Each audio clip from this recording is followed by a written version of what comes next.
आज crime segment में मेरे साथ देखिए कैसे नाबालिग 18 युवकों ने शादी समारोह से लौट रही नाबालिग 5 लड़कियों का अपहरण किया। ना सिर्फ उनका अपहरण किया, नदी किनारे ले जाके उनके साथ सामूहिक बलात्कार किया। इस पूरे मामले के अंदर पुलिस ने क्या चार्जशीट दायर की है, उन नाबालिग लड़कों के ऊपर कैसी धाराएं लगी हैं और कैसे उन लोगों ने इस वारदात को अंजाम दिया, आगे वीडियो में देखते हैं।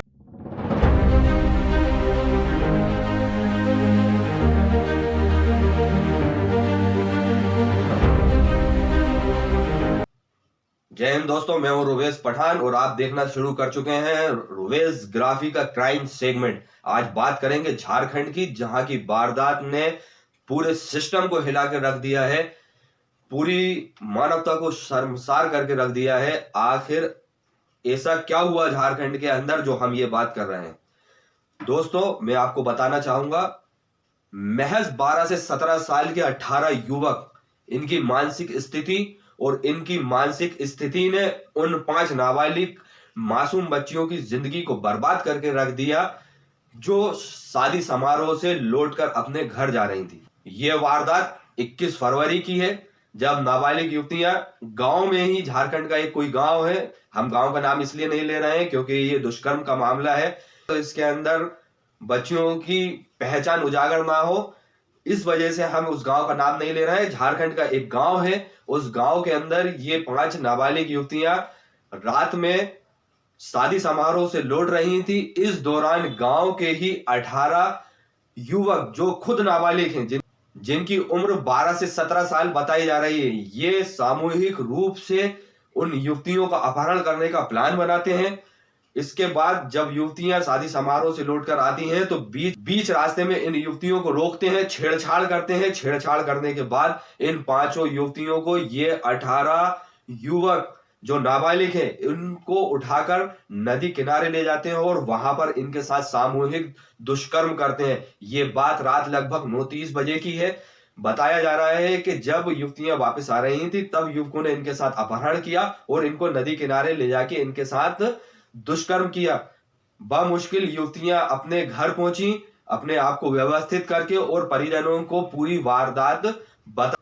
परिजनों ने दूसरे दिन मतलब 22 फरवरी को थाने पहुंचकर तमाम आरोपियों के विरुद्ध प्रकरण दर्ज करवाया। मामले की गंभीरता को समझते हुए झारखंड पुलिस ने तुरंत FIR दर्ज करी पास्को एक्ट के तहत और इन आरोपियों को पकड़ने की मुहिम चलाई। क्योंकि पूरे आरोपी जो हैं वो गांव के ही थे, युवतियां उनको बहुत अच्छे से पहचानती थी, इसलिए उनकी शिनाख्त करना मुश्किल नहीं हुआ और 24 घंटे के अंदर अंदर तमाम आरोपियों को पकड़कर पुलिस थाने ले आई।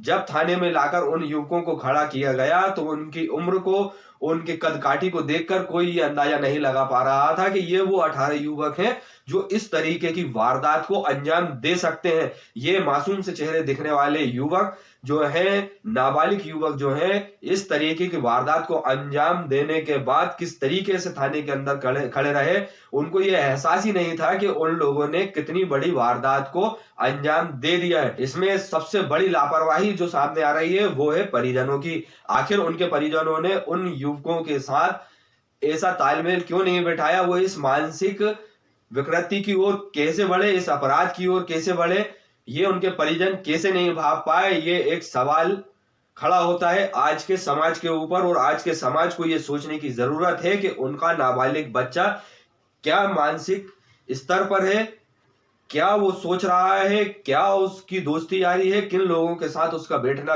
उठना है, ये सब आज के समाज को सोचने की बहुत जरूरत है। इस तरीके की वारदात ने कम से कम इस बात को सोचने पे मजबूर कर दिया है कि आखिर नाबालिग इस प्रकार के गंभीर अपराधों को अंजाम दे सकते हैं। पुलिस ने तमाम आरोपियों के खिलाफ पास्को एक्ट के तहत मामला दर्ज किया है। इसके अलावा भी अन्य धाराओं में मामला दर्ज किया गया है। सभी आरोपियों को बाल सुधार गृह पहुंचा दिया गया है। नाबालिग युवतियों का इलाज अस्पताल में चल रहा है। मगर इस पूरी वारदात ने जो खुलकर सामने जो लाया है, वो समाज के सामने एक सवाल खड़ा किया है कि आखिर नाबालिग किस तरीके से अपराध की ओर बढ़ रहे हैं और इनको रोकने के लिए क्या प्रयास किए जा सकते हैं। इस मामले में आप लोगों का क्या सोचना है, कमेंट्स बॉक्स में जरूर बताइएगा। मेरे चैनल को लाइक करें, सब्सक्राइब करें और बेल आइकॉन बटन को दबाना ना भूलें। जय हिंद, जय भारत।